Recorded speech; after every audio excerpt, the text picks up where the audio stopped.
Remerciements. Alors, c'est le moment le plus difficile parce qu'on oublie toujours quelqu'un dans le remercie.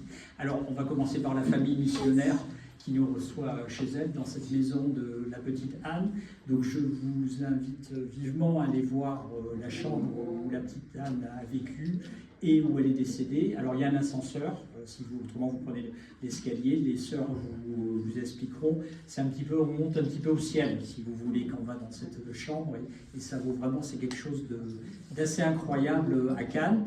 Alors, comme sœur Marie-Thérèse l'a dit tout à l'heure, il y a eu beaucoup, c'est le but de la conférence, il y a eu beaucoup de saints à Saint-Honorat, mais sur le reste de la commune de Cannes, eh ben, à part la petite Anne, eh ben, il n'y a personne d'autre. Hein. Sur 2000 ans de christianisme à Cannes, il n'y a que la petite Anne sur le continent, sur Saint-Honorat. Alors là, il y en avait plein, mais donc c'est elle qui vraiment a une emprise locale. Et merci à la famille missionnaire de nous recevoir. Alors après, dans toutes les associations, alors le conseil municipal, et monsieur le maire est représenté par Jacques Gauthier. Merci Jacques pour ta présence. Alors dans les associations de Cannes, je vais en oublier, ça va être une catastrophe, mais enfin bon, passons. Alors Gilles, l'école Estelle Delirine, donc l'école... L'école de Lérine, alors Estelle, bon. Alors l'école de Lérine, bon. Alors l'école de Lérine, bon, et Majoral du Félibrige. Après, alors l'Académie provençale, c'est bien ça? Oui. Alors là, c'est bon, c'est toujours l'Académie provençale. Donc, alors après, oui. Eh ben oui. Ah bon, tu fais pas partie du Félibrige? On m'a dit que des indiscrétions, non, les indiscrétions, on peut dire, donc le Félibrige là. Alors après, on a l'association des pointus du Pont-Canto, des pointus, Pascal présent, donc avec ses pointus qui restaurent, il faut une association super qui marche bien. Alors derrière, à côté des pointus, il y a forcément les Amis des Îles, l'association des Amis des Îles, donc, qui est représentée par la secrétaire générale et la secrétaire générale adjointe.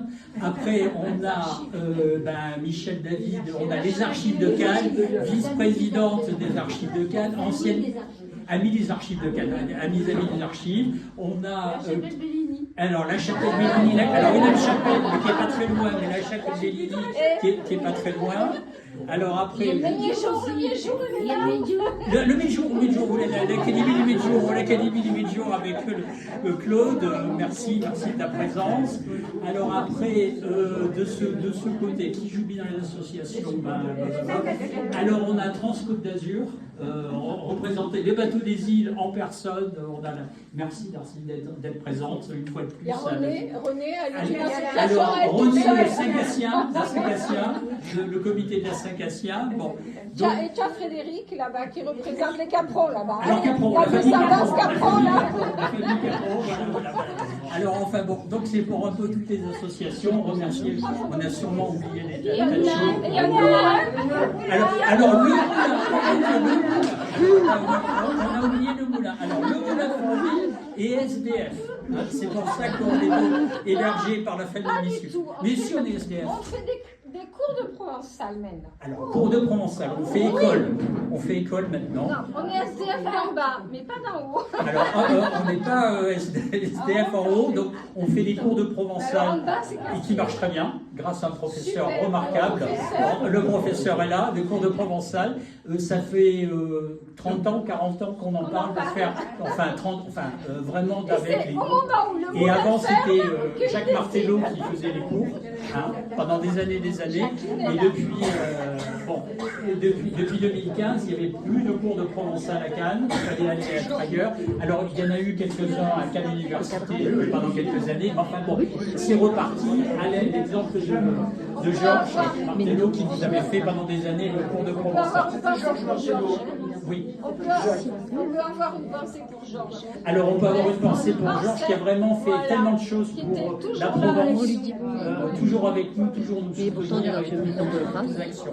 Alors on peut avoir aussi une pensée pour le père Jean-Baptiste, hein, de la communauté ici, de la famille missionnaire, parce que le père Jean-Baptiste, il a passé des décennies à Cannes, il s'est énormément impliqué dans le dialogue clinique, peut-être un peu trop, mais enfin bon, il s'est beaucoup impliqué. C'était une grande figure, comme tous les membres de la famille missionnaire, hein, bien sûr, mais enfin bon, c'était quand même quelqu'un d'assez particulier. On a une pensée également, alors là il est en vie, le frère Jean-Marie, qui est à Lyon, hein, qui a passé, le frère Jean-Marie, 12 ans ici, et puis toutes les sœurs qui sont revenues pour repartir, etc., et qui font marcher, et puis bon, vous, sœur Marie-Thérèse, qui êtes le pilier de cette maison, qui animait, toujours, vous répondez toujours positivement à toutes les demandes, etc., donc c'est vraiment un miracle de vous avoir dans cette maison, un miracle pour Cannes, et vraiment un peu de lumière dans une ville qui a des problèmes, une ville très particulière, hein, donc comme le maire vous l'a dit récemment. Alors, bon, j'ai oublié personne. Voilà, bon, on n'a oublié personne. Bon. Alors, le but, alors comme on est dans une maison religieuse, le but c'est de parler de Saint Honorat et des saints dans les 3 premiers siècles de l'abbaye à Saint-Honorat, l'abbaye de Saint-Honorat. Donc c'est, comme par définition, c'est Saint-Honorat qui a fondé, mais il y avait d'autres personnes avec lui, parce que c'était pas un ermite, il a fondé une communauté religieuse, monastique. Bon, il a même écrit une règle, enfin il y a des choses très intéressantes. Et bon, alors on va commencer. Donc j'ai dit, il n'y a pas eu de saint sur 2000 ans sur la partie continentale de Cannes.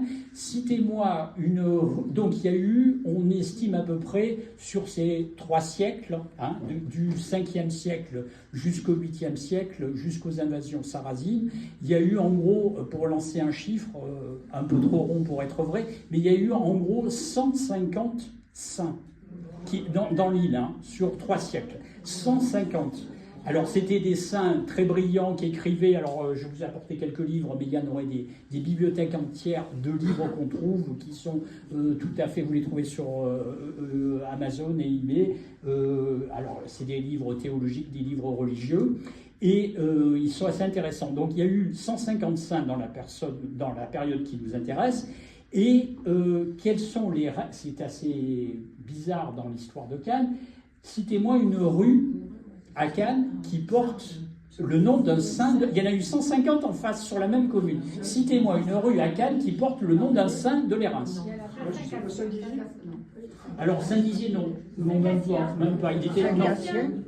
Alors Saint-Cassien, Saint-Nicolas, il était à Paris et il arrivait de Turquie, hein, Saint-Nicolas. Alors Saint-Cassien, alors c'était un copain de Saint-Honorat, ils étaient la même bande. Mais Saint-Cassien, il était à Marseille. Et il est passé, ils étaient copains, alors ils s'écrivaient tout le temps, ils se voyaient tout le temps. Mais il n'a pas habité à Cannes, Saint-Cassien. Hein, il n'a pas résidé à Cannes, il était à Marseille, il avait son abbaye, enfin il avait ça. Alors, oui, alors d'un saint de Lérins, d'un saint de Lérins. Oui, où est-ce qu'elle est la rue à Cannes? Où est-ce qu'elle est la rue? Bon alors, je reviens à mon point, il n'y a aucun nom de rue, de place. Il n'y a aucun nom de rue de Saint de Lérins à Cannes. C'est assez incroyable. Alors que vous allez à Grasse, la paroisse de Grasse, c'est la paroisse Saint-Honorat.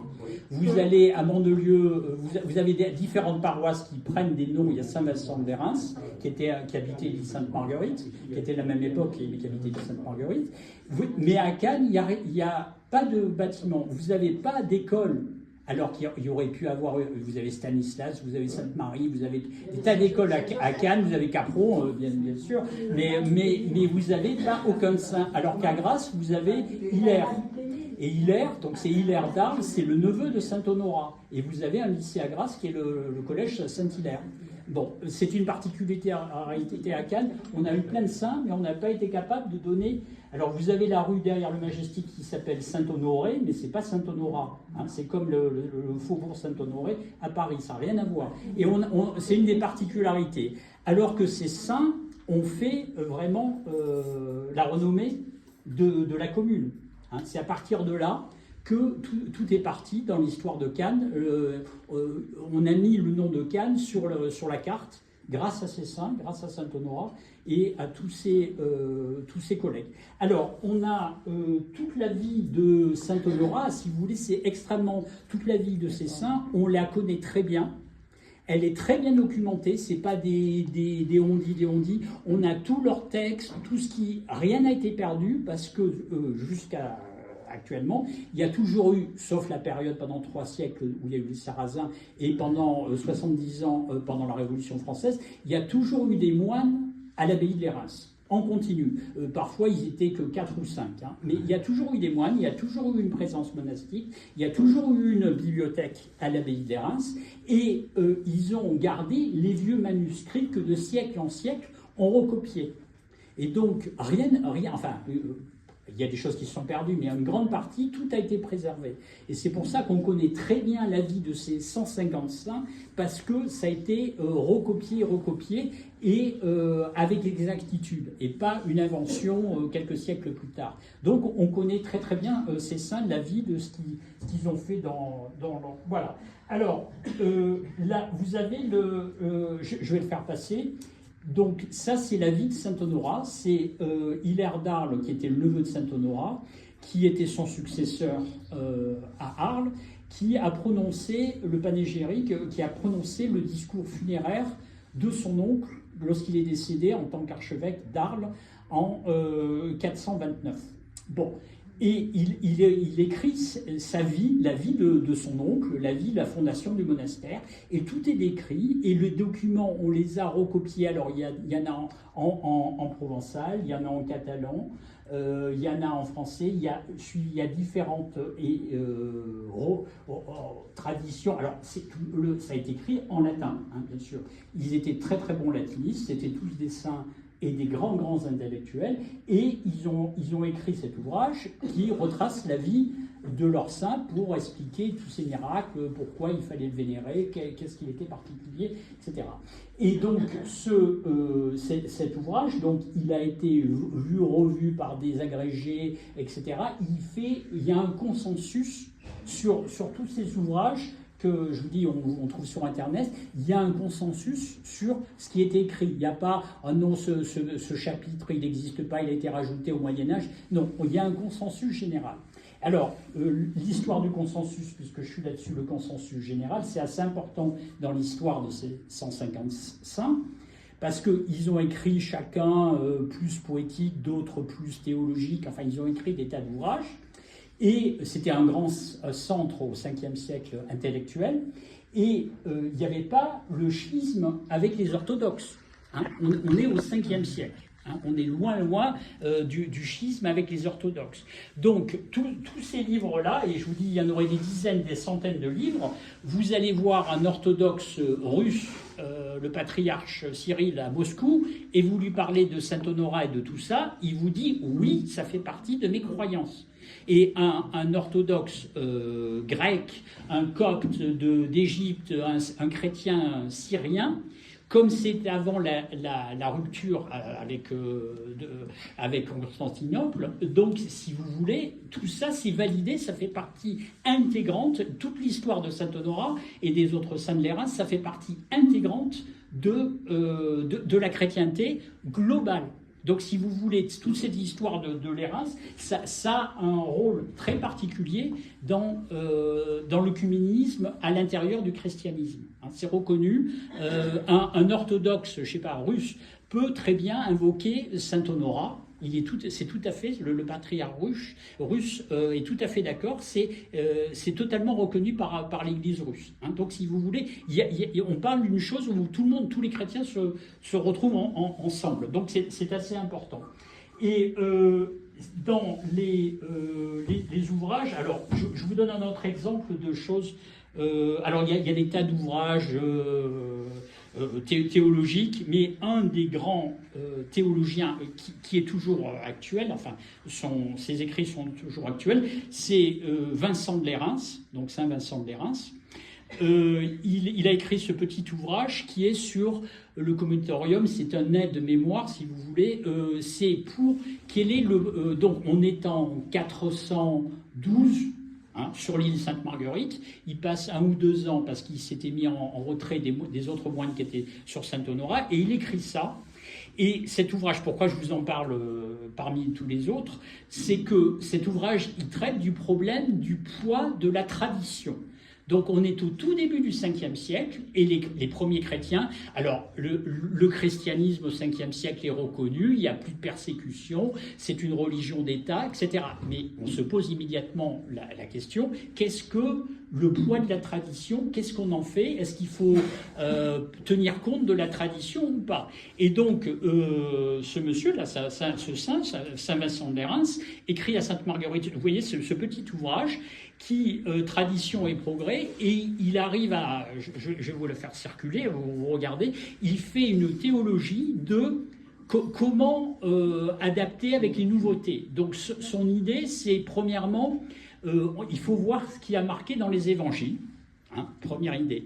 Deuxième idée, et très importante, il faut qu'il y ait un consensus.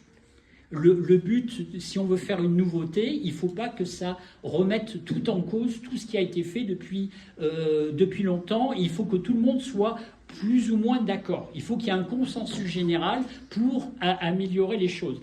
Et après, il dit, comme autre critère, c'est l'ancienneté de la croyance. Si depuis 2 siècles, 1 siècle, alors il n'y avait pas 2000 ans, mais là ils étaient, on est au 5e siècle, mais si depuis 1 siècle ou 2, on croit ce genre de choses, ça commence à être entre guillemets, une vieille croyance, et ça, il faut continuer. Il ne faut pas mettre ça parce que il faut tenir compte de la longévité de la croyance là-dedans. Alors pourquoi je vous en parle? Tout simplement. Donc vous voyez, c'est la modernité. Qu'est-ce qu'on fait à la modernité? Un truc moderne qui arrive, qu'est-ce qu'on fait? Et donc cet ouvrage théologique est fondamental. Ça a été, parmi d'autres, mais ça a été le truc de base au Concile Vatican II.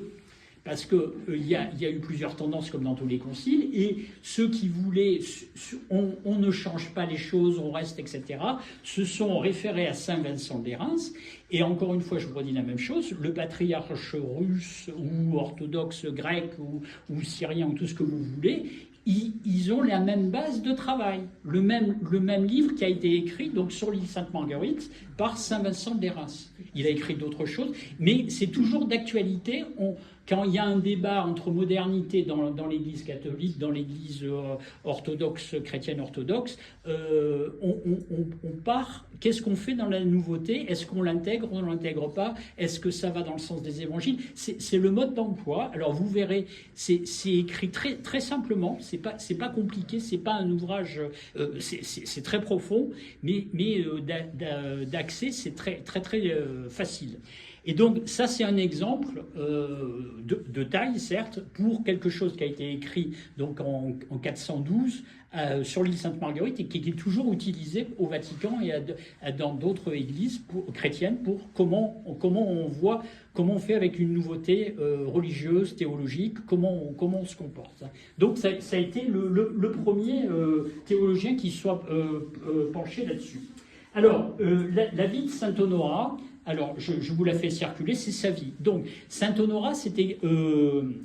alors, il était d'une grande famille païenne, bien entendu. C'était l'époque où on basculait au christianisme.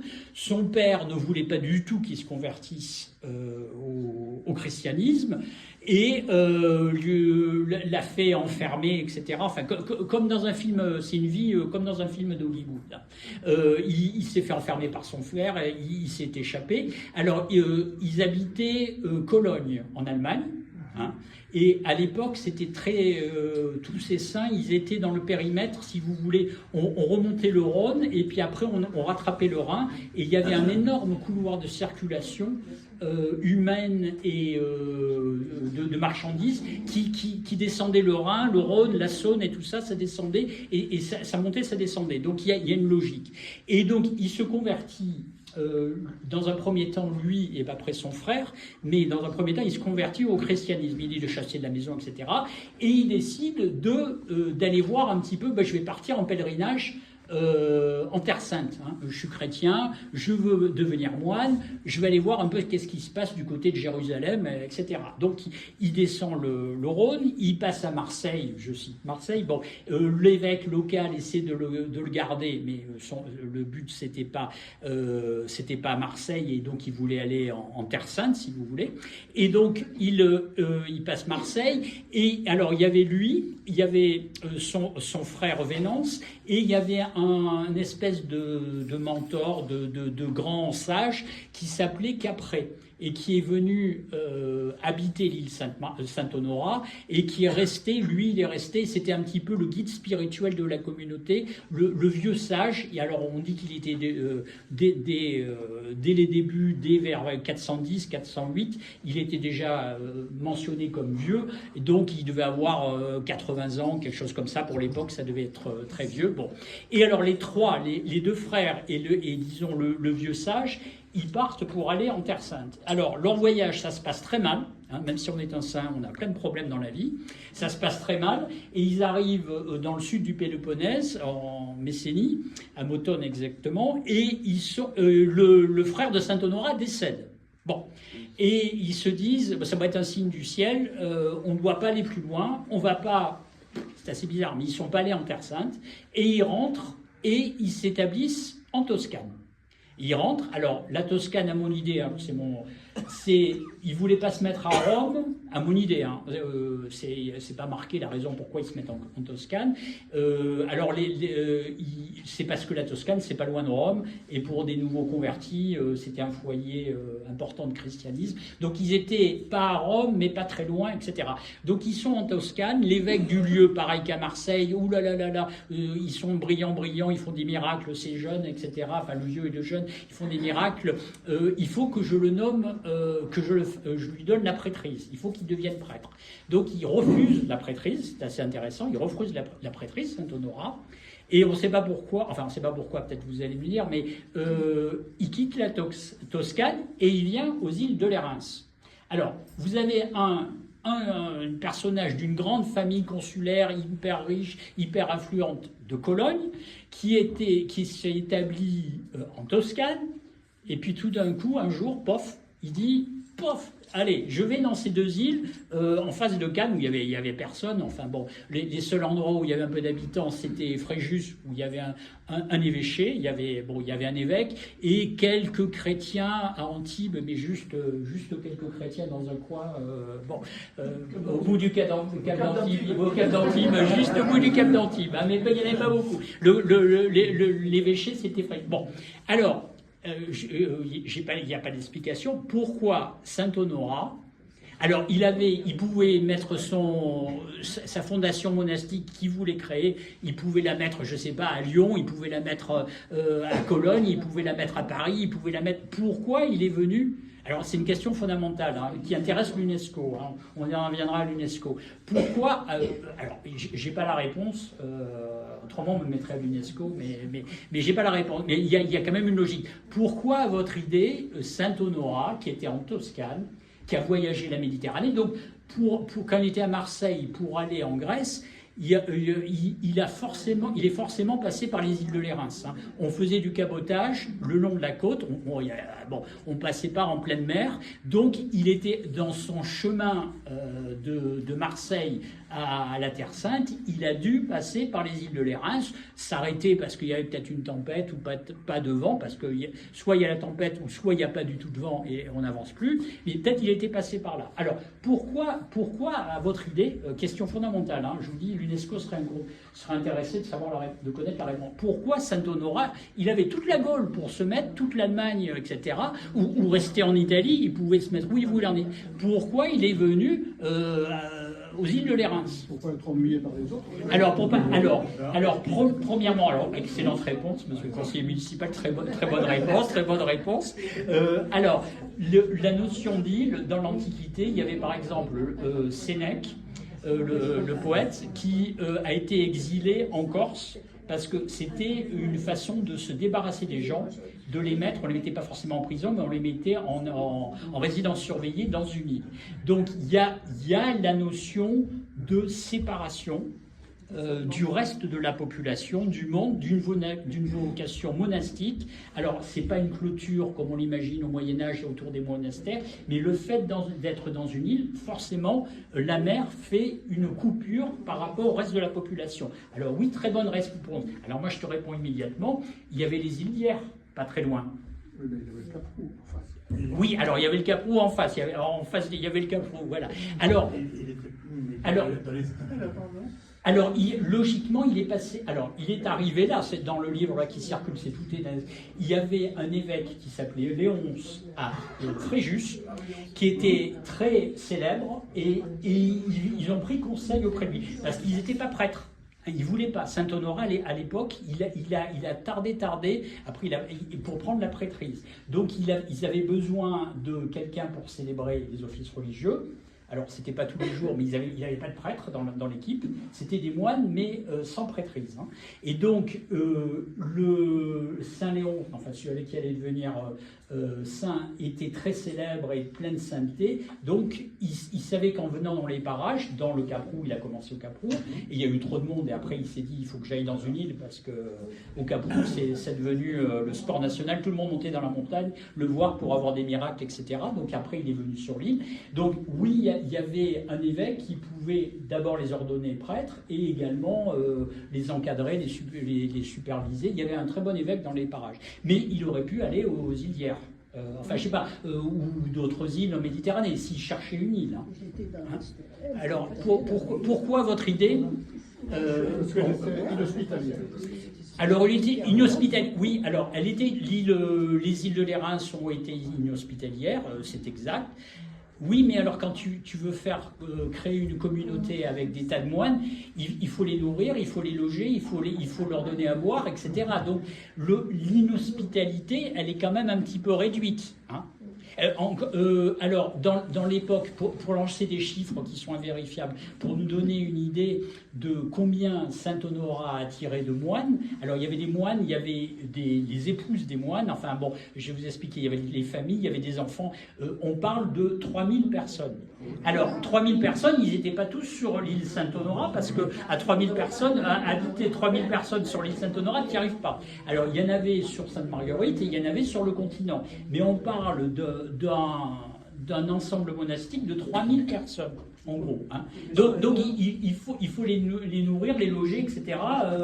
Un minimum de vie en communautaire. Alors, je vais vous donner l'explication que je donne, c'est que avant l'arrivée du christianisme, alors c'est Saint Honorat qui a apporté le christianisme à Cannes, aux îles de Lérins, ça il n'y a pas photo, hein, c'est lui, il n'y a pas de doute. Bon, en 410, il arrive en l'an 410, hein, c'est clair, net. Bon, avant, il y avait des cultes antiques aux îles de Lérins, et c'était ce qu'on a retrouvé en faisant des fouilles dans la forteresse. C'était un énorme centre religieux, c'était un alors c'était l'île Sainte-Marguerite. Hein. Ce que Saint Honorat a fait, il a basculé pour faire la rupture avec les cultes antiques, il est passé de Sainte-Marguerite à Saint-Honorat. Il a déplacé les cultes, il a changé d'île. Et c'était à Sainte-Marguerite, sous le fort, sous la place d'Armes. Il y a encore, il y a toujours, il y a le temple antique, il est là, et on voit les fondations par radar, etc., on voit les fondations. C'était un énorme centre, c'était un mini-Lourdes, c'était un lieu de pèlerinage païen, hein, le christianisme n'était pas arrivé, païen, mais que pour les Ligures et pour les gens, les navigations, ils venaient s'arrêter aux îles de Lérins parce qu'il y avait des guérisons. Bon. Et à mon idée, l'explication logique, Saint Honorat, qui avait toute l'Europe pour s'établir, il est venu là. Alors, comme je l'ai dit, peut-être il était passé, il avait déjà eu une idée, c'est pas mal cet endroit. Et il s'est dit, pour diffuser le christianisme, je vais venir à un endroit où il y a des cultes antiques, et puis alors on change d'île pour dire on arrête les cultes antiques, on change d'île, et puis ça diffusera, les gens continueront à venir, mais ils auront changé la religion. Ils changeront d'île, ils changeront de religion. Et à mon idée, il est venu ici, il s'est établi, il a fait sa fondation en l'an 410, parce que c'était un lieu de culte important, et c'est pour diffuser le christianisme. Et c'est pour ça qu'il n'est pas resté dans l'Estérel, etc. Voilà.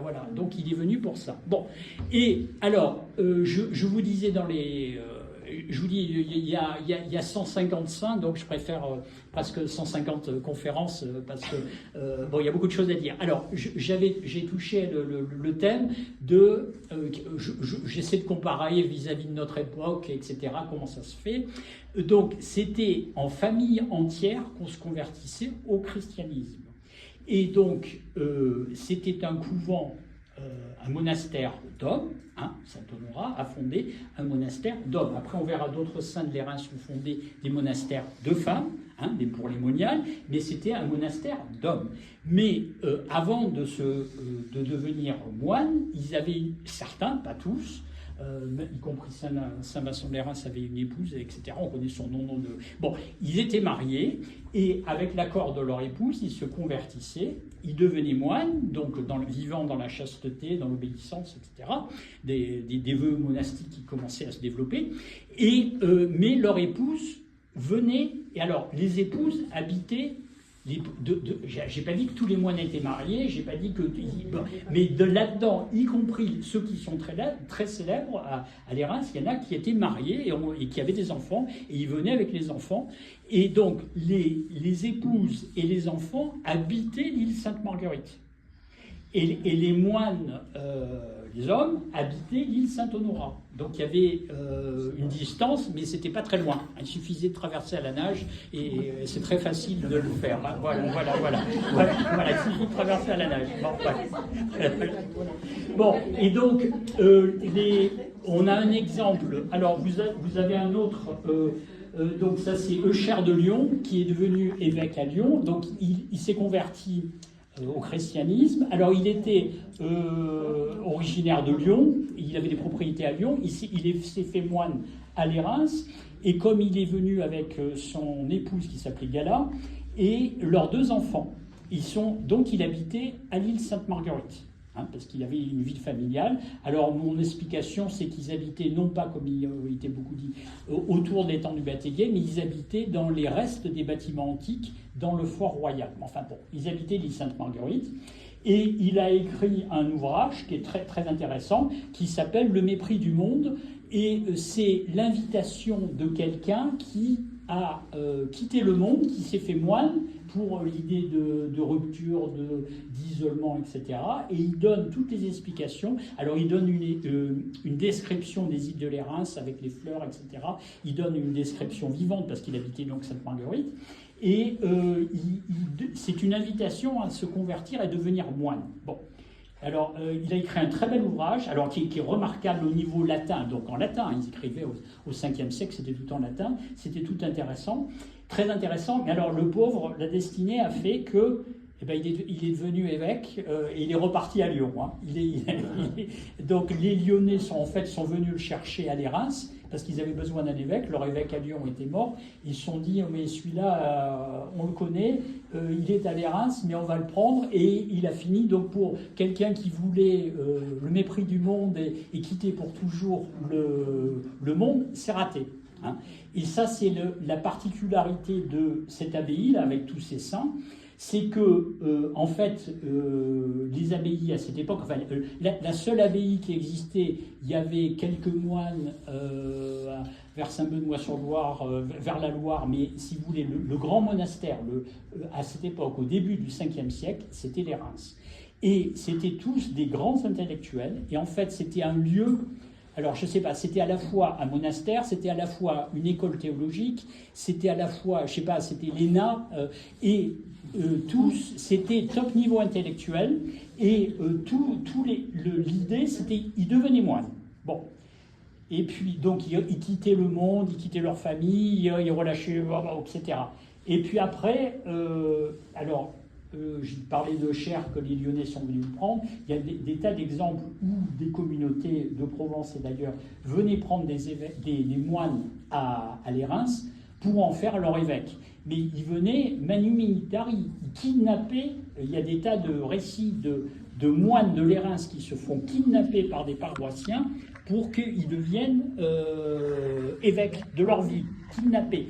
Et la destinée, donc si vous voulez, bon, c'est comme ça, hein, la destinée de ces gens qui se sont dit, on fait moine, on subit, on est loin du monde, on est retiré, etc., pof, tous, parce qu'ils étaient brillants, parce qu'ils étaient de grandes familles, ils avaient toutes les connexions politiques, intellectuelles et tout ce que vous voulez, ils ont la plus grande, sur les 150, vous en avez à peu près une centaine qui ont fini tous évêques. Donc, si vous voulez, cette abbaye de Lérins, comme c'était un centre intellectuel, en fait, c'était un centre de formation qui disait pas le nom, parce que c'était un moine, c'est pas le but d'un moine de devenir évêque, mais c'était la façon de former les évêques à l'époque, et on venait de toute la Gaule chercher des évêques, des moines à Lérins, parce qu'on savait qu'ils avaient une bonne formation, que c'était des gens sérieux, etc. Donc la destinée de ces moines qui sont tous retirés, le titre de son ouvrage, c'est Le mépris du monde. Pof, il a fini évêque à Lyon. Hein. Alors on ne peut pas dire qu'il était en plein dans le truc. Hein. Mais ça a été la destinée de ces moines, et c'est pour ça qu'on retrouve des tas de saints de Lérins dans toute la Gaule. Vous en avez même dans les îles anglo-normandes qui sont passés parce qu'ils étaient en exil, enfin pour différentes raisons politiques. Enfin, ils ont bougé. C'était l'endroit, et je vous dirais même au 5e siècle. Donc je suis parti, non, ça va encore. Bon, encore. Ça va encore. Non, je suis parti pour des siècles. Hein. Bon. Alors, si vous voulez, là aussi où saint Honorat a eu l'idée de génie. Parce qu'il était vraiment génial. Il a eu tout. Il a eu des problèmes dans sa vie, etc. Mais il a tout. Il a coché toutes les bonnes cases. Là, si vous voulez, il arrive, je vous dis, en 410. Là, il fonde sur l'île Saint-Honorat, il fonde son abbaye. En 410, la même année, vous avez Attila qui saccage Rome. C'est le saccage de Rome. Vous avez les barbares qui arrivent en Italie, qui saccagent tout du côté d'Italie, et du côté de l'Espagne, c'est pareil. Vous avez les Visigoths qui descendaient de Toulouse, etc., qui descendaient dans l'Espagne. Et vous aviez dans notre Europe occidentale, vous avez un seul trou qui était paisible, c'était la Provence. Et parce que les Vandales et autres Sarrasins passaient d'un côté ou de l'autre. Attila et ses troupes passaient de l'autre côté, ils n'y sont pas passés par la Provence. Et donc, coup de génie, en même temps qu'il fondait son abbaye, Rome, presque jour pour jour, le même jour, Rome était détruite, saccagée par Attila. Et donc les institutions romaines et tout ça, alors après l'empereur a quitté Rome, est allé à Ravenne, enfin pour tout ça, ça a eu des tas de conséquences. Et le seul endroit de paix dans toute l'Europe au début du 5e siècle, dans cette partie, l'Europe occidentale, c'était la Provence, et il s'est mis là. Donc coup de chance, coup prophétique, je ne sais pas. En attendant, il s'est mis au bon endroit, au bon moment, au bon endroit, enfin il a eu tout, et ça a très bien marché. Et alors, ce qui est remarquable, c'est que ça a marché pendant des siècles. Hein, là, je vous décris la fondation, qui est la période la plus illustre. Alors, on a les écrits des moines, où ils racontent leur vie, comment ça se passe aux îles de Lérins. Et on a également de plus en plus maintenant des restes archéologiques. Il y a des fouilles archéologiques qui ont été faites dans les chapelles à côté de l'ancien Frédéric, à côté de la Tonnelle, si vous voulez, le Saint-Sauveur. Il y a eu des fouilles archéologiques qui ont été faites il y a une dizaine d'années. Et toutes les fouilles archéologiques qui ont été faites dans les deux îles, ça illustre, ça réaffirme tout ce que la tradition orale, tous les écrits, il n'y a aucune opposition dans les descriptions historiques de ce qui se passait avec l'archéologie moderne. Hein. Il n'y a aucune opposition, donc ça valide les trucs. Et ce qui était de la supposition, maintenant avec l'archéologie, il y a des preuves. Et donc on arrive à voir comment ça fonctionnait au 5e siècle, l'abbaye de Lérins. Donc, en gros, un énorme séminaire, une énorme école de formation pour les moines sur l'île Saint-Honorat. Sur Sainte-Marguerite, il y avait les ermites intellectuels, donc Saint-Vincent de Lérins avec le traité là qui circule. Les ermites, pour être tranquilles, et les grands intellectuels, ils allaient à l'île Sainte-Marguerite parce qu'ils étaient plus tranquilles. Et les femmes et les enfants également à l'île Sainte-Marguerite. Et on passait, ils avaient on le sait, ils s'écrivaient, bon c'est marqué dans le texte, concrètement, je ne sais pas trop comment c'est, mais ils s'écrivaient des textes, des messages, j'ai besoin de pain ou je ne sais pas quoi, mais dans des écrits avec de la cire. Ils s'écrivaient avec de la cire, des petits écrits en cire, un petit hiéroglyphe en cire, enfin ils communiquaient entre les deux îles comme ça. Bon. Et alors, ce qui est vraiment incroyable dans l'histoire des îles de Lérins et de l'île Saint-Honorat, c'est que donc on est en 410, et sauf la période pendant 300 ans où il y a eu des invasions sarrasines dans toute la Provence, et là il n'y avait plus aucun chrétien et plus beaucoup d'habitants dans les parages, parce qu'autrement vous vous retrouviez esclaves sur un marché, etc. Il fallait habiter à Andon, en haut, après Saint-Vallier, hein, parce que la côte pendant 3 siècles c'était infréquentable, vous risquiez votre vie. Donc si vous voulez, donc il y a eu, pendant 3 siècles, il y a eu un trou où il n'y a plus d'habitants, plus de moines et bon, plus personne dans les îles de Lérins. Et je vous l'ai dit tout à l'heure, 70 ans pendant la Révolution française, avant que les moines reviennent, l'abbaye a été fermée avant la Révolution française. 2 ans avant la Révolution française, par Louis XVI, qui a fermé parce qu'il restait que 4 moines. Donc il n'y a pas eu d'histoire, c'était prévu avant la Révolution française, il n'y avait plus de moines, et lorsque la Révolution française arrive, l'île Saint-Honorat est vendue comme bien national. Et après, ça a été des propriétaires privés. Certains ont utilisé le monastère fortifié comme carrière. Enfin, il s'est passé différents trucs. D'autres ont essayé l'agriculture. Jusqu'en 1868, où des moines sont revenus. Et si vous voulez, ce qui fait la particularité, sauf ces 2 trous, bon, 3 siècles et puis pendant 70 ans, autrement, vous avez eu cette présence monastique à travers les siècles.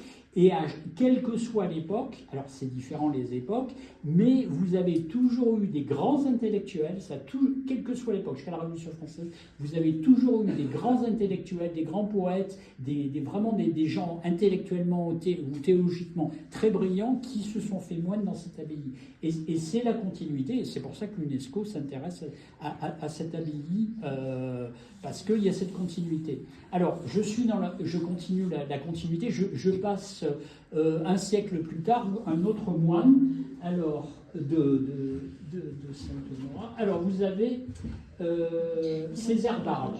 Alors, on va faire circuler. Alors, donc là, on est un siècle après Saint-Honorat. C'était un Arlésien, bon. Et à 20 ans, il décide de rentrer à l'abbaye des Reims, donc un siècle après Saint-Honorat. Hein. Donc, bon, l'abbaye était toujours aussi florissante, brillante, intellectuellement, théologiquement, religieusement, enfin, etc. C'était toujours le pôle d'attraction, à l'époque, un siècle après Saint-Honorat. Où est-ce qu'il fallait se faire moine? C'était à l'abbaye de Saint-Honorat. Alors, il arrive, il a une vie très intéressante, Saint-Césaire d'Arles. Alors, Saint-Césaire, hein, c'est comme le village de Saint-Césaire derrière les Races, hein, c'est le même. Hein, là. Alors là, il y a un nom d'un saint, pas à Cannes, mais ailleurs, vous avez plein de saints. Le Saint-Césaire, c'est lui, hein, Saint-Césaire d'Arles. Bon, alors, Saint-Césaire donc, arrive d'Arles à l'âge de 20 ans. Il se fait moine à les Reims, et en fait, ça se passe très mal. Ça se passe très mal pour lui. Il était le célérier, enfin, c'est-à-dire l'économe, et il a voulu un peu serrer la vis, etc. Et ça s'est très mal passé.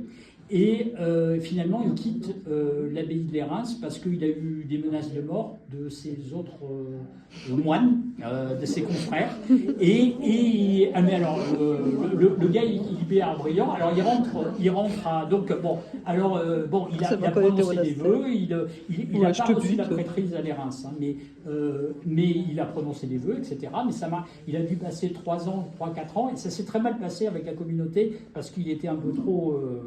un peu trop speed, hein, on dirait de nos jours, il allait un peu trop fort et ça s'est très mal passé. Bon, alors il décide, son supérieur, son père abbé lui dit, bon, peut-être il faut éviter une guerre civile dans le monastère, vous allez rentrer à Arles et puis vous deviendrez prêtre. Oui, Bénédicte. Je me pose la question, c'est quel ordre, entre ces 3 siècles dont tu parles, parce que la règle de Saint-Benoît c'est après, donc ils sont plus proches de quel... Mon Dieu, mais c'était pas la question à poser. Là, on est jusqu'à 2h du matin. Alors là, c'était la seule vraie question. Sur les 3 siècles. Alors là, après on reviendra à Saint-Césaire d'Arles. Bon, alors, la règle de Saint-Benoît, hein, c'est 2 siècles après, enfin 2 siècles après Saint-Benoît, hein, c'est 2 siècles après. Bon, la règle de Saint-Benoît, c'est Charlemagne, le bon empereur Charlemagne, qui a dit, il y a tellement de règles monastiques dans tout mon empire. Les moines, il y en a qui se lèvent la nuit, il y en a qui se lèvent pas la nuit, enfin qui travaillent, qui font, etc. Il a dit, la règle de Saint-Benoît devient obligatoire dans tout l'empire carolingien, et il y a une seule règle, c'est la règle obligatoire. Après, au XIe, XIIe siècle, il y a eu Saint-Dominique, il y a eu d'autres règles qui ont été adoptées par les... Bon. À l'époque, non mais c'est la question pertinente, hein. Bravo, voilà. Alors, il y avait des moines. Alors, un moine ou une moniale, hein, il y a une règle. Il y a un document qui fixe un ordre de vie. Autrement, en communauté, c'est la panique. Hein. Qui fait quoi, qu'est-ce qu'on fait avec l'argent de la communauté, qu'est-ce qu'on fait, l'accueil des gens à l'étranger qui viennent frapper à la porte du monastère. Il y a toujours eu, et c'est l'exemple de cette règle de Saint-Césaire d'Arles, il y a toujours eu des règles monastiques parce qu'il fallait organiser. Et en fait, je te fais le gros truc, c'est elle est là, c'est là-dedans. La première, moi j'en suis persuadé, hein, les moines de l'Érins sont un petit peu plus, oh là là, il faut que le Vatican valide, etc. La première règle écrite de moines pour l'Occident, hein, je ne parle pas pour l'Orient, mais pour l'Occident, ça a été saint Honorat, et c'était lui qui l'a écrite. C'est lui qui l'a écrite parce qu'il y avait je vous ai dit, 3000 personnes, hein, femmes, enfants, etc.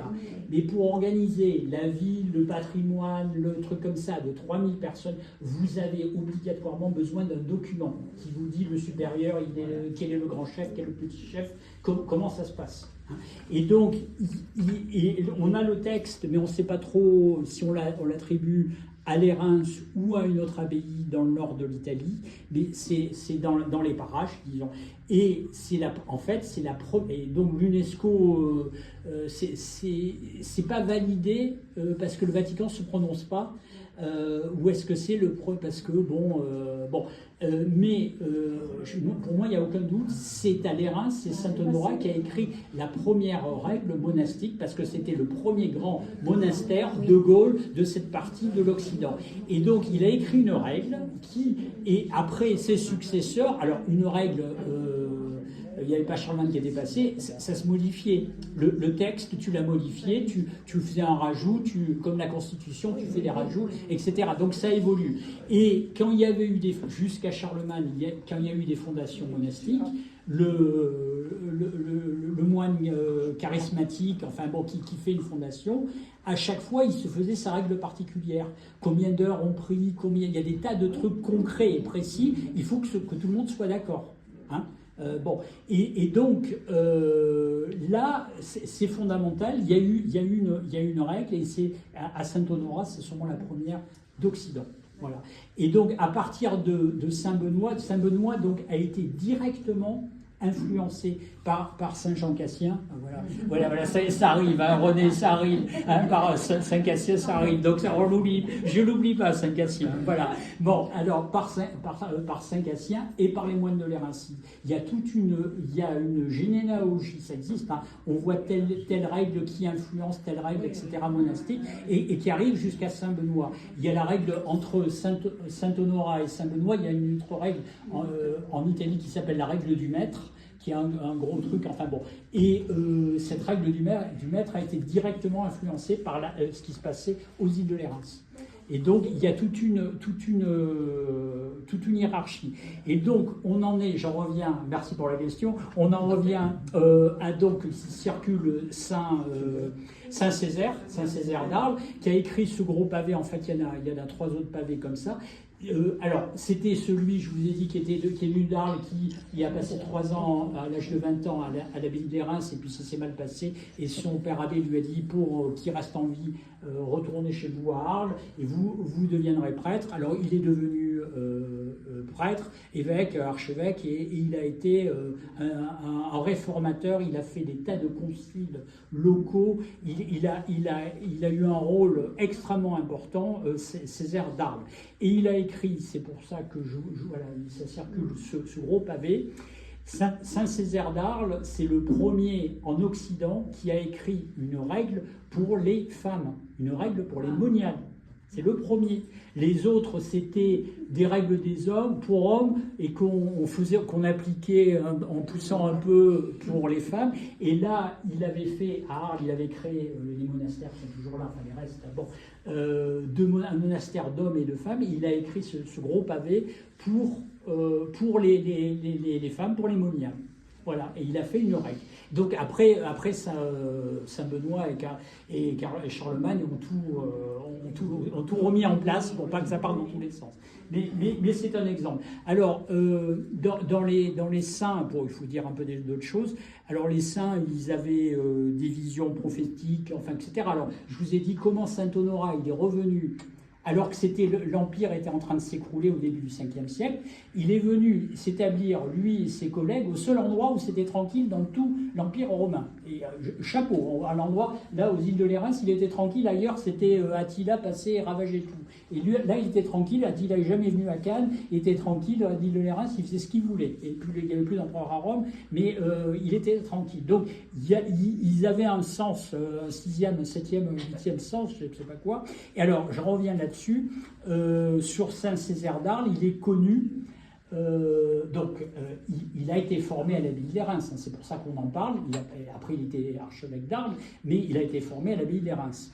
Et il a écrit une règle pour religieuse, pour moniale, c'est qu'il avait un passé monastique. Autrement, il aurait écrit autre chose sur de la poésie ou autre chose. Mais il savait comment il fallait organiser la vie monacale pour les religieuses, pour les femmes. Bon. Et alors, là-dedans, dans ces saints, et Saint-Césaire, il a fait des prophéties pour l'avenir de la France. Alors que vous trouvez, il y a des tas de documents, elles sont aux archives nationales, etc. Il a fait des tas de prophéties qui pourraient plus ou moins s'appliquer à notre époque un peu troublée et de fin d'Empire. Voilà. Après, donc si vous voulez, c'était des gens brillants. Après, il y a qu'est-ce que je vous donne oui, alors là, c'est la ville de Saint-Honorat, c'est bien même que tout à l'heure, je l'ai fait circuler. Alors, vous avez Salvien de Marseille, qui a été un moine à Lérins, et après il est devenu prêtre à Marseille.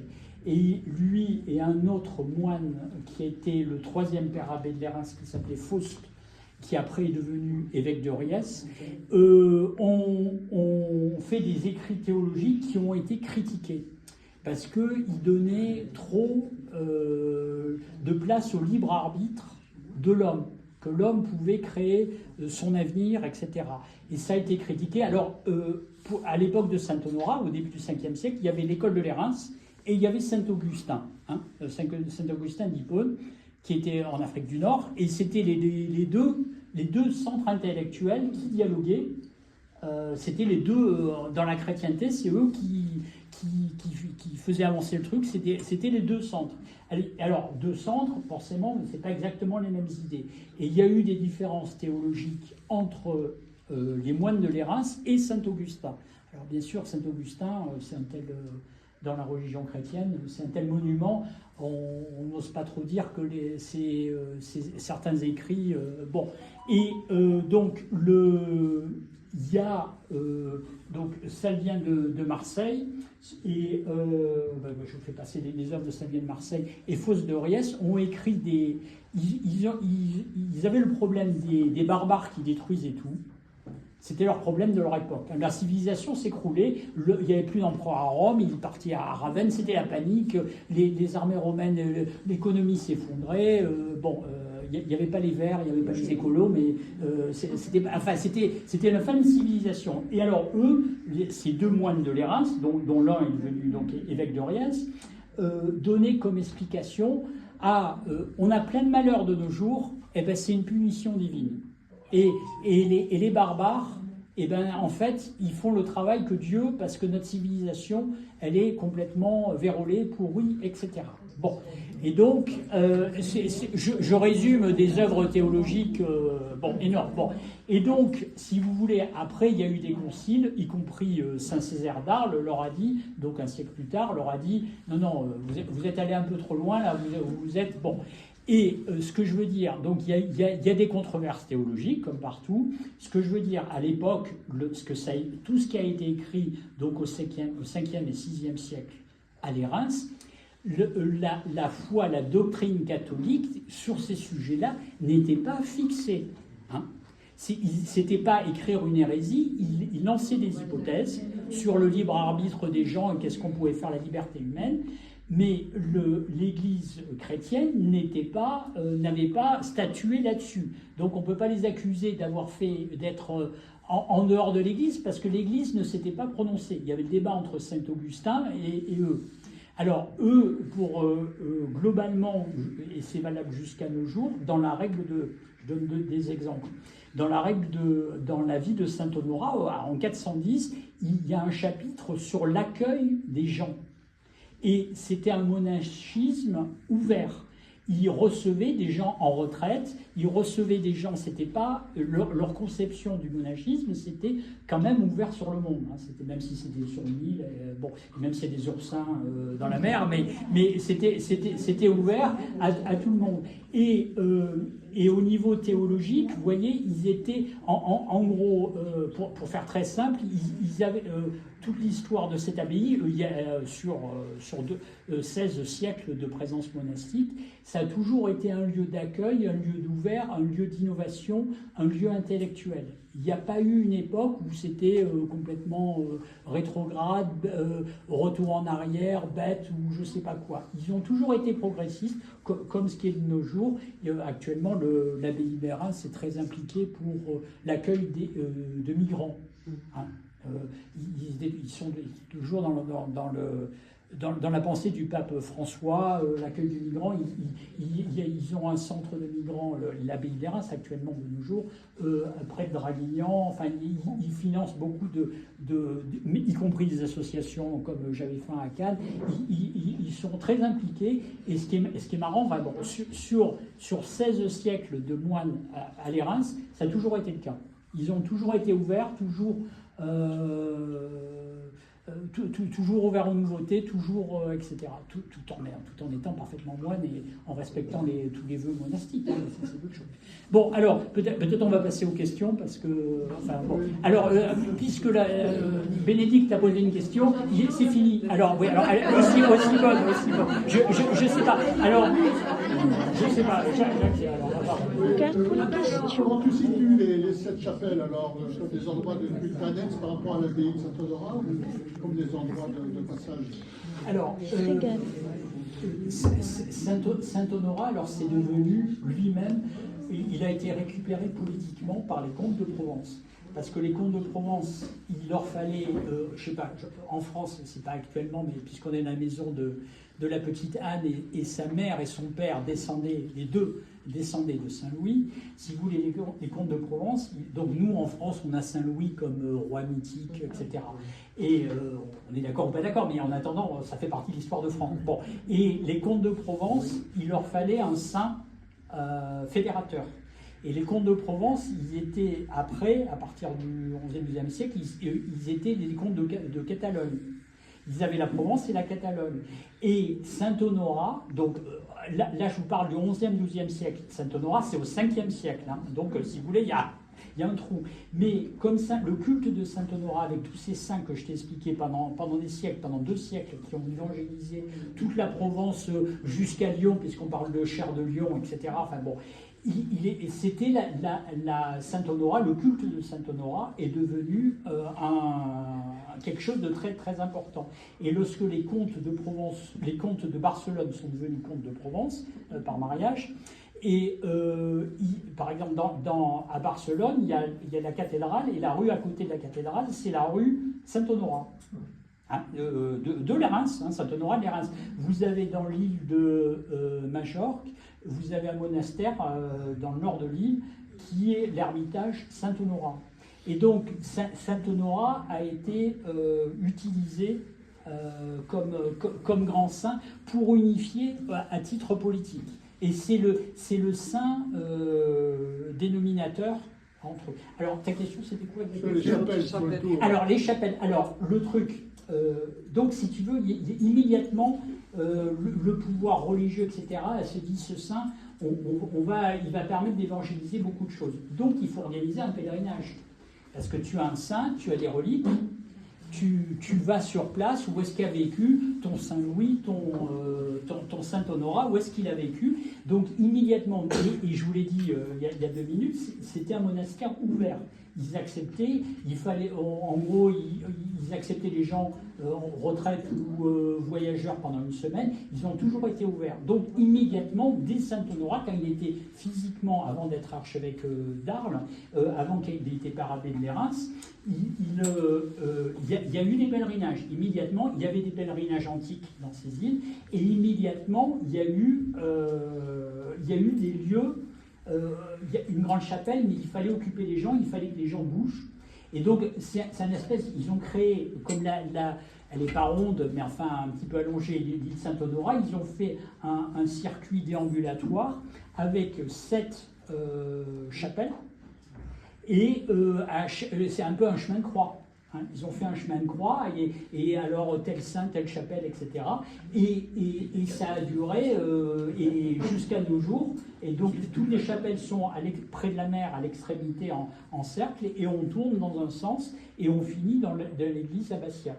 Et donc dès le début, dès le 5e siècle, il y avait des gens qui tournaient. Alors les fouilles de Saint-Sauveur, à côté du restaurant La Tonnelle, ont prouvé qu'il y avait des offrandes monétaires, des pièces de monnaie, de gens qui ont fait des offrandes dès le 5e siècle pour les saints. Il y avait un tronc, etc. Et puis la pièce de monnaie, on l'a retrouvée, il y a 10 ans, on l'a retrouvée. Et donc il y a toujours eu des pèlerinages parce que c'est toujours ouvert. Et alors, suivant les époques, il y a beaucoup de monde. Alors les pèlerinages, disons au Moyen-Âge, c'était les mois où la navigation était possible. Donc c'était le grand pèlerinage, c'était au mois de mai. C'était pour l'Ascension, comme de nos jours pour l'Allégeance, et parce qu'en hiver, la navigation c'est plus compliqué, etc. Et donc c'était les mois d'été où il y avait, c'était toute l'année, il y avait des offices, il y avait dans toutes les chapelles, et les pèlerins faisaient pendant le XVIe siècle, on fait le tour de ces chapelles avec une messe dans chaque chapelle, et vous repartiez avec une herbe qui est le cinéraire maritime, qui était béni, qui ressemble un petit peu de loin, qui est une herbe blanche, hein, le cinéraire maritime, et de loin ça ressemble un peu à une feuille de palmier. Bon, c'est un peu l'idée, c'est une espèce de palme de loin, un petit peu, en voyant un peu de loin. Bon, et alors après, si on avait fait 7 fois le pèlerinage dans les 7 chapelles, on avait droit à une palme de palmier. Et cette palme de palmier qui attestait pendant du XIIIe siècle jusqu'à la Révolution française, ça se passait comme ça. Alors les moines étaient là, pas là, c'était les gens qui arrivaient avec leur aumônier, enfin il y avait différentes formules, mais ils repartaient avec, s'ils avaient fait leurs 7 pèlerinages de leur vie à Saint-Honorat, ils repartaient avec une grande palme de palmier, et ça a donné la palme d'or du festival du film. Hein, le lien, pourquoi on donne une palme d'or au festival, pourquoi une palme de palmier au festival du film de Cannes, ça vient c'est le reste de ce pèlerinage qu'on avait. Donc les pèlerinages, alors il y avait des tas de considérations financières, etc. sur des siècles. Enfin, il fallait organiser, c'était un centre de pèlerinage, et les gens venaient de toute la Provence parce que c'était le grand saint. Voilà. À quelle date on peut situer l'acte d'allégeance? Alors, le premier acte d'allégeance, on a le document 1448. 1448. Alors, après, il y a beaucoup de choses. Alors, l'acte d'allégeance, c'est une époque où donc, le seigneur, à partir, on met dehors les Sarrasins, etc.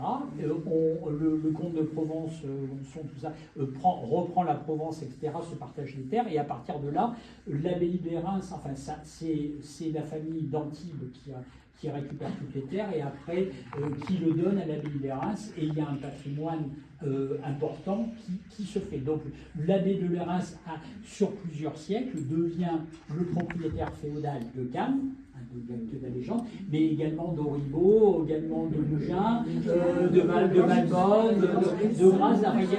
Alors il y avait des prieurés en Catalogne, il y en avait jusque dans le Massif central, il y en avait à Gênes, en Italie, il y en avait à Albinga, ils étaient propriétaires c'était une multinationale de trucs.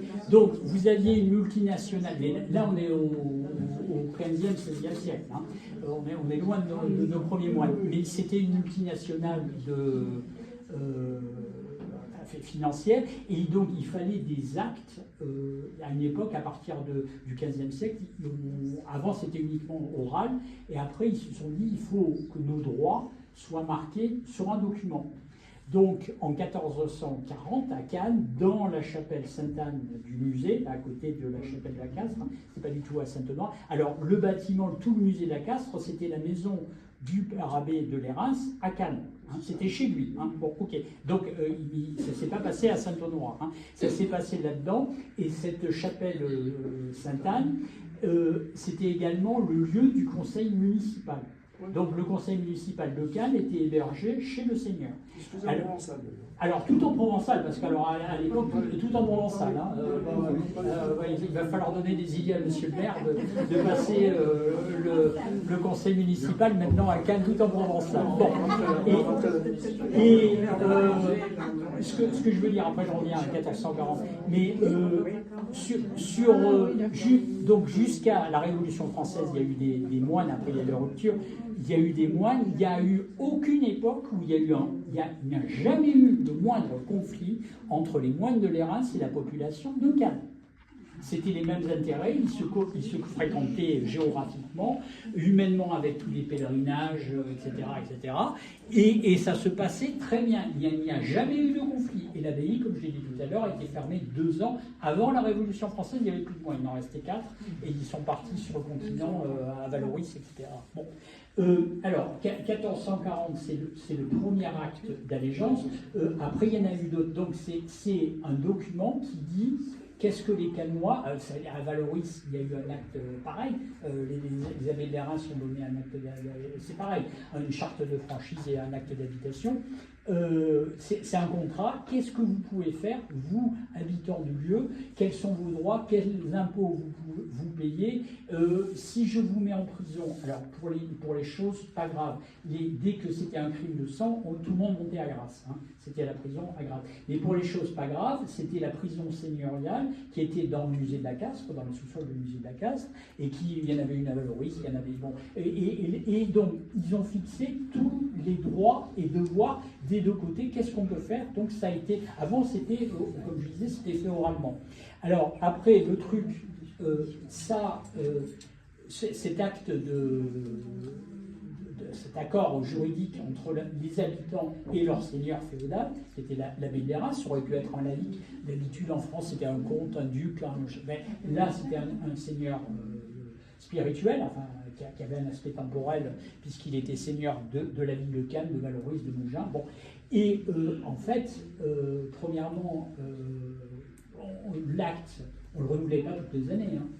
Parce que le père abbé de Lérins, il avait autre chose à faire que toutes les années d'avoir Cannes, Pégoma, Mougins, Valoris, La Roquette, tout ça, tout le monde débarquait chez lui en disant on va signer. Donc on le signait une fois et on le changeait. Alors il y a eu plusieurs versions. On le changeait quand on voulait rajouter des choses.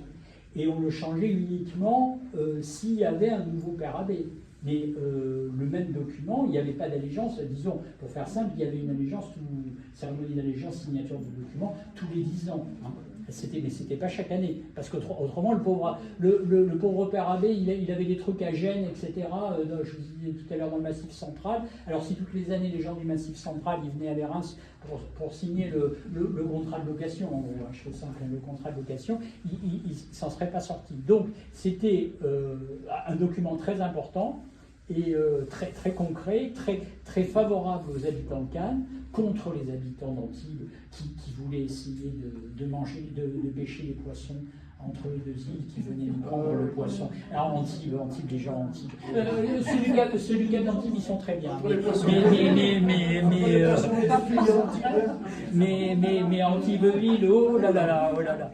Bon, c'est vrai que j'ai répondu à des questions. Oui, vas-y. Alors, connaît-on les communautés qui venaient à ces actes d'allégeance? Oui, alors on a les. C'était hyper important pour la communauté parce que. Alors ils venaient de loin.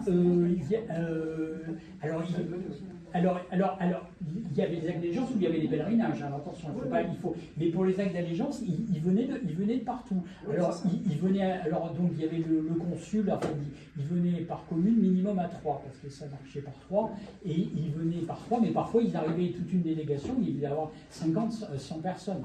Parce que c'était important, et économiquement, c'est quel droit on payait sur la taverne, enfin, c'est des trucs, les dîmes, etc., combien de poissons on peut pêcher, etc. Enfin, c'est des trucs hyper concrets, mais hyper importants pour l'activité économique de la population. Alors, on sélectionnait les poissons pour ceux qui revenaient à la baie ou choses comme ça, ceux qu'on vendait, mais c'était tout quel type de poisson, c'était tout détaillé. Et ça s'est toujours très bien passé. Il n'y a pas eu de conflit. Il n'y a pas eu de conflit, c'était pas du tout. Voilà. Bon, alors, allez-y. Une question toute simple, les 150 salles sont répertoriées quelque part? Oui, alors, réponse au Vatican, vous avez des listes. Alors, le problème, on parle du 5e siècle. C'est vieux, le 5e siècle. Bon, en 410, donc c'est vieux. Alors, la notion, comme on l'a dit tout à l'heure pour la petite Anne, actuellement, pour devenir saint, c'est 3 vénérable, béatification et canonisation. Il y a toute une procédure actuelle pour le Vatican. Il y a un procès en canonisation, en béatification. Il y a des tas de règles, il y a pour, contre, enfin bon. Et puis, il y a une décision qui est prise par le pape. À l'époque, la notion de saint, c'était plus au niveau local, parce que le Vatican, il y avait un pape, bien entendu, mais ce n'était pas la puissance administrative, et puis pour communiquer les documents, etc., on ne se déplaçait pas au Vatican. Donc, c'était au niveau local, de la province ecclésiastique, de plusieurs diocèses. Il y avait plusieurs évêques qui se réunissaient entre eux et qui disaient « moi j'ai connu la personne, moi je suis persuadé ». Et au niveau local, on lui donne le titre de saint. Ça passait pas par le Vatican, mais c'était vérifié. Mais tous ces saints, si vous voulez, ça a été validé. C'est validé par le Vatican. Le Vatican a dit bon, au 5e siècle, c'était une autre organisation au niveau local qui décidait, mais je valide. C'est validé, c'est des saints, des vrais saints, comme Sainte Thérèse de Lisieux, enfin, etc. C'est pareil. Mais à l'époque, au 5e siècle, c'était plus... C'est archivé au Vatican. Oui, alors il y a des tas de documents, parce que le Vatican a des tas d'archives très vieilles, recopiées, etc., qui relatent des tas... Et il y a des tas de... Parce que les moines 5e, 6e, 7e siècle, de Saint-Honorat, entre guillemets, leur sport national, c'était de faire la liste des saints. Et c'est pour ça que ça ne s'est jamais perdu. On peut dire, vous voyez, dans notre abbaye, on en a 150. Et vous en avez combien? 3. Alors, vous n'existez pas. Donc, si vous voulez, tous les documents ont été recopiés, ça ne s'est jamais perdu. Mais il n'y a jamais eu de contestation en disant, non, mais ce saint, ça a été un peu inventé, etc. Non, il n'y a pas eu... Il n'y a pas de ça. Voilà. Alors, des martyrs, oui, il y en a eu, parce que c'est une île coupée de la civilisation, etc. Alors, quand il y a eu des guerres en Méditerranée, il y a des martyrs. Alors, donc, il y a des Sarrasins qui sont arrivés. Alors, l'histoire des Sarrasins, c'est que, Charles Martel les arrête à Poitiers, donc ils redescendent exactement. Donc, les Sarrasins redescendent, et en fait, ils ont été appelés par des nobles provençaux pour se défaire des intérêts des Francs, ils avaient du côté de Arles, ils avaient peur de la puissance franque du royaume de France qui avait arrêté les Sarrasins, et ils ont dit aux Sarrasins, repartez pas en Espagne, restez en Provence, vous nous défendrez des Francs. Alors, mauvais calcul. Alors, oui, ils nous ont défendu des Francs, mais ils n'ont pas été très très cool. Et donc, ils sont restés 3 siècles. Et là, il y a des récits de massacres. Alors, on évalue, alors là aussi, 155, peut-être c'est 149, hein, je vous l'accorde. Et attention. Bon. Et là, le nombre de gens qui se sont fait massacrer, de moines qui se sont fait massacrer, il y a un nombre de 500, hein, qui se sont fait massacrer. Alors, il y a eu plusieurs périodes, ils revenaient, et puis après, il y avait une autre razzia de Sarrasins qui arrivait d'Espagne et qui les mettait en esclavage ou qui coupait la tête, etc. Donc, oui, il y a eu des martyrs, mais pas dans les 3 premiers siècles, non. Alors, si le martyr s'est passé sur les îles, logiquement, ils auraient été... alors, parfois, il y en a qui vous disent ils ont été emmenés en esclavage, et le grand centre d'esclavage, à l'époque, pour les Sarrasins, c'était en Corse. L'étape de base, c'était on les mettait en Corse, et puis après, on décidait, en fonction de l'âge de la carrure, si on vous laissait en vie ou si on vous tuait. Mais le grand récit mythique, ça a été donc 500 morts sur l'île Saint-Honorat. Ouais. Parce que c'était la guerre, parce que et on plaisantait pas, voilà. Et donc oui, il y a eu des martyrs, voilà. Alors d'autres questions? Oui.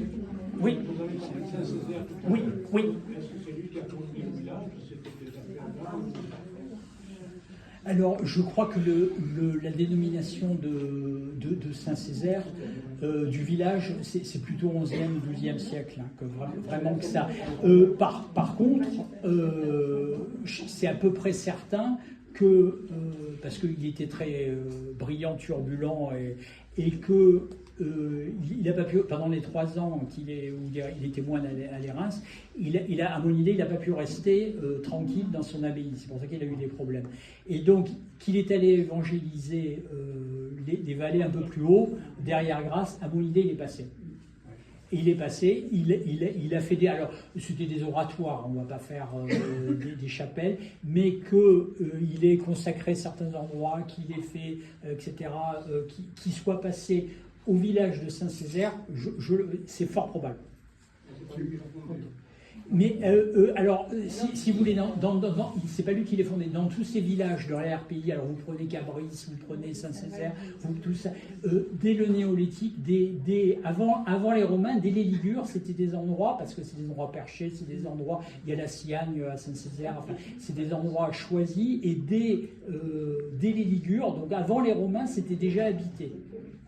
Hein, il n'est pas arrivé Saint-Césaire, il n'est pas arrivé en une pleine campagne en disant bon, je vais créer le visage de Saint-Césaire qui va porter mon nom. C'était déjà habité avant. Après qu'il ait fait un petit édifice religieux, un petit bâtiment religieux, ça se peut. Mais depuis, avant les Romains, c'était habité tous ces endroits. Tous les villages, on n'a rien changé. Il y avait des sources, c'était des voies de communication. Alors, il n'y avait pas foule, hein. Je ne vous ai pas dit qu'il y avait foule, mais ça, tous ces villages, les mêmes au même endroit, ils ont tous été habités. Hein. Dès les Ligures, avant que les Romains arrivent, c'était habité, tout ça, c'était des endroits fortifiés, et il y avait une petite vie tranquille. Le successeur de Saint-Honorat, c'était Saint-Maxime ou Saint-Faustus? Alors, c'était Saint-Maxime de Riez, et Faustus, c'est le 3e successeur. Il était à Riez aussi? Oui, exactement. Les deux, ils ont dû abandonner l'abbaye de moines pour devenir évêque. Alors, Riez, à l'époque romaine, c'était un chef-lieu de province romaine, c'était une cité riche et prospère. C'est pour ça. Voilà. C'est ça, Mathilde, ça rapport alors ça a été repris, alors il n'a pas fait de fondation, mais ça a été repris. Voilà. D'autres questions? Bon, alors, entre le vieux monastère et le nouveau oui. monastère. Entre le vieux et le nouveau monastère, la question, oui, à la vie. Qu'est-ce qu'il y a eu comme des saints ou non, à peu près à quelle époque? Alors si vous voulez, le bâtiment, le monastère fortifié, la tour, elle a été construite, je fais ça en 1088, parce qu'il y avait les Sarrasins. Bon. Et à partir de 1088, les moines, ils ont basculé et ils ont habité dans le monastère parce qu'ils ne pouvaient plus dormir tranquille ou être la journée tranquille dans le reste des bâtiments. Donc si vous voulez, jusqu'au XIe siècle, les moines étaient sur la terre et après ils sont montés dans ce bâtiment. Voilà. Oui, voilà. Voilà, c'est comme ça qu'il s'est passé. Oui, oui, oui. Il y a le conseil en provençal. On va essayer. Le conseil municipal en provençal. Je vous écoute. Absolument, j'ai plein de photos de vous que je vais donner. On viendra voir les cafés. Même si j'ai pas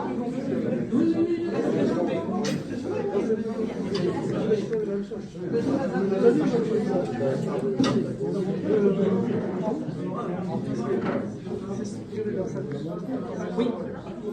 Parce que vous ne vouliez pas.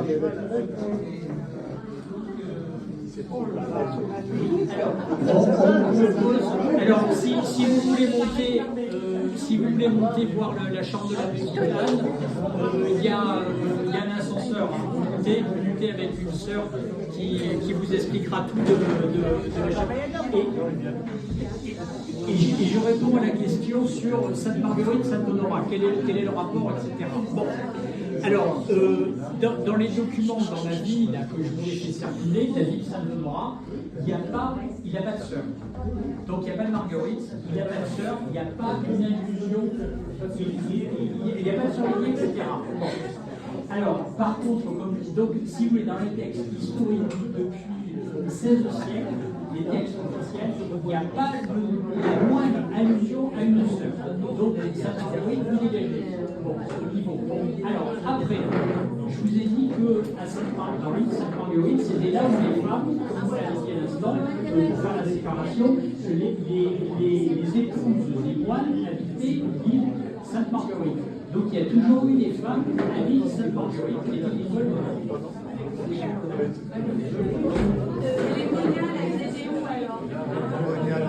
Sainte-Marguerite, c'est très important. Tu parlais des moines cérémoniales. Oui.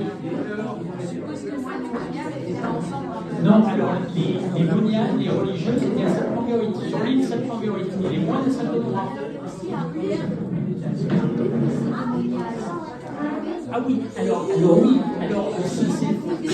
Saint-Césaire a fondé à Rue, en Saint-Gatien, pour mettre des religieuses. Exactement. Alors attendez, dans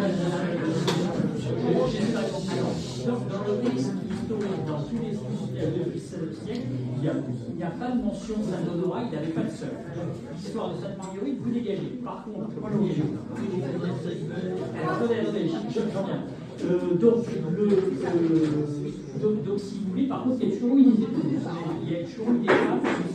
Donc, si vous voulez, on se rapproche de Sainte-Marguerite. Après, mon explication, alors, le grand saint, comme je vous l'ai dit, pour les moines, c'est Saint-Benoît. Saint-Benoît, il avait une sœur. Et une sœur, alors, c'est pas l'histoire de son Olivier, c'est l'histoire de l'orage. Il y avait un ruisseau à traverser, il ne pouvait pas traverser le ruisseau, il y a un mirage et l'orage s'arrête. Et la sœur de Saint-Benoît peut aller, Sainte Scolacie, peut aller voir son frère. Donc, si vous voulez, l'explication, c'est que les moines de l'Érins, dans leur tenue officielle, il n'y avait pas de sœur. Mais ils voulaient faire que leur fondateur, Saint-Honorat, il faisait une vie aussi bien que Saint-Benoît. Saint Benoît, lui, il avait une sœur. Donc il fallait inventer une sœur.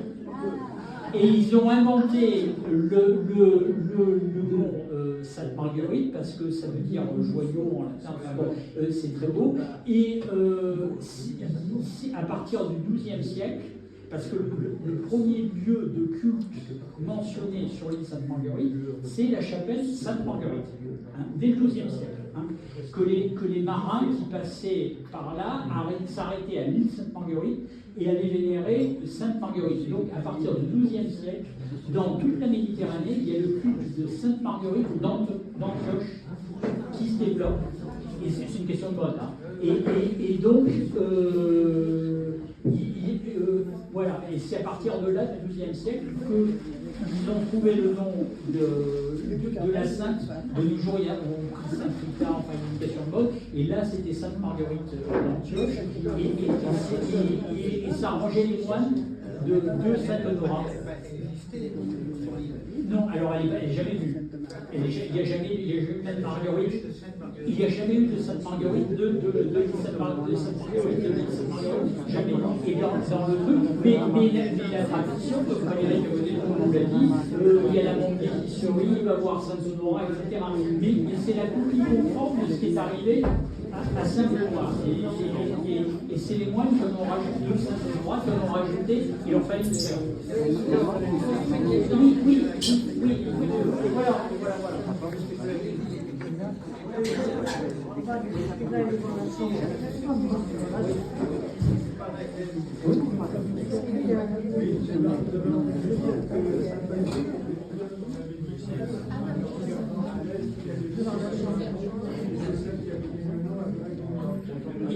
Oui, alors les histoires de dragons, c'est qu'il y a plein d'histoires, il y en avait en antique, Hermentaire, il y avait des tas de dragons.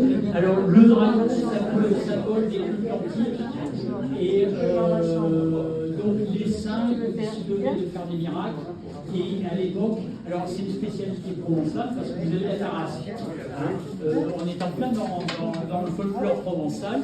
Le dragon est vraiment un animal, alors là c'est trop religieux, mais un animal mythique provençal, on est en plein là-dedans.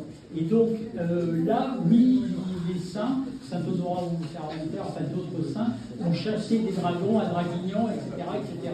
Et on est en plein dans un truc typiquement provençal. Dans les autres régions, pourquoi les dragons? Mais alors là, il y a plein de dragons partout. Et dans les autres régions, il y en a pas, mais c'est une spécialité. Et donc oui, réponse oui. Après, alors c'est symbolique, le dragon, enfin moi je me barre. Mais oui, il y a des dragons. Les serpents aussi, c'est vraiment. Alors les serpents. Les serpents, mais Michel, t'as peur des serpents? Non.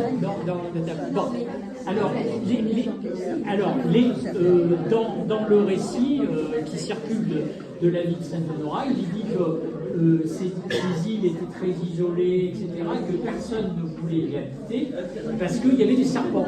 Et c'était très dangereux. Bon.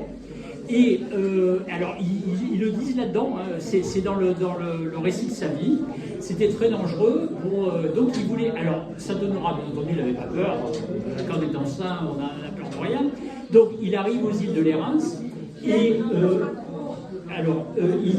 Saint-Honorat arrive aux îles de l'Érins, et pour s'établir dans les îles, disons les deux îles, il faut chasser ces serpents, parce qu'il n'y a absolument personne qui peut, c'est trop dangereux.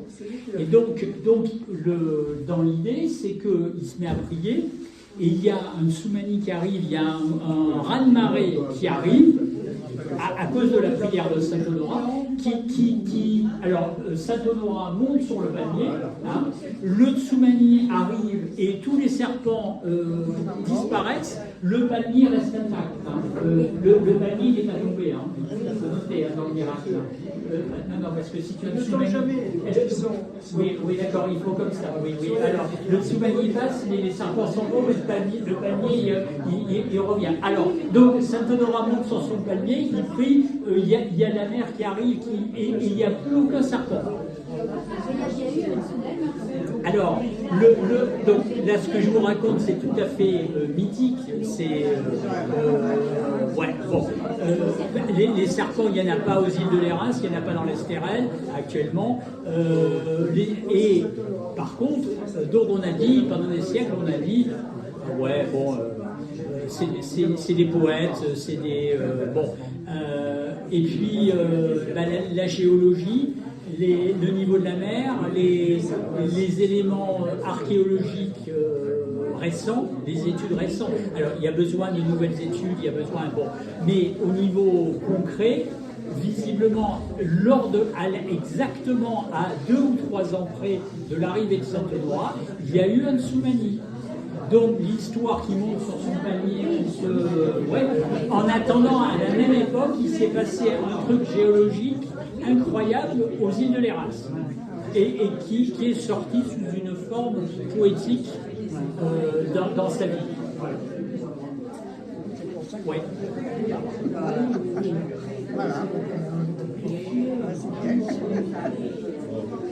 Merci beaucoup. Ça, vous avez tout lu, hein, j'espère. Hein. Vous avez tout lu. Vous avez tout lu. Bon, vous avez tout gagné.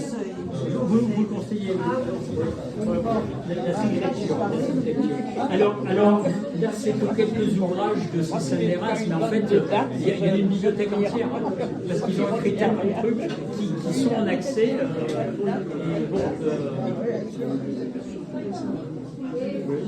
Oui. Non, alors, c'est un exemple.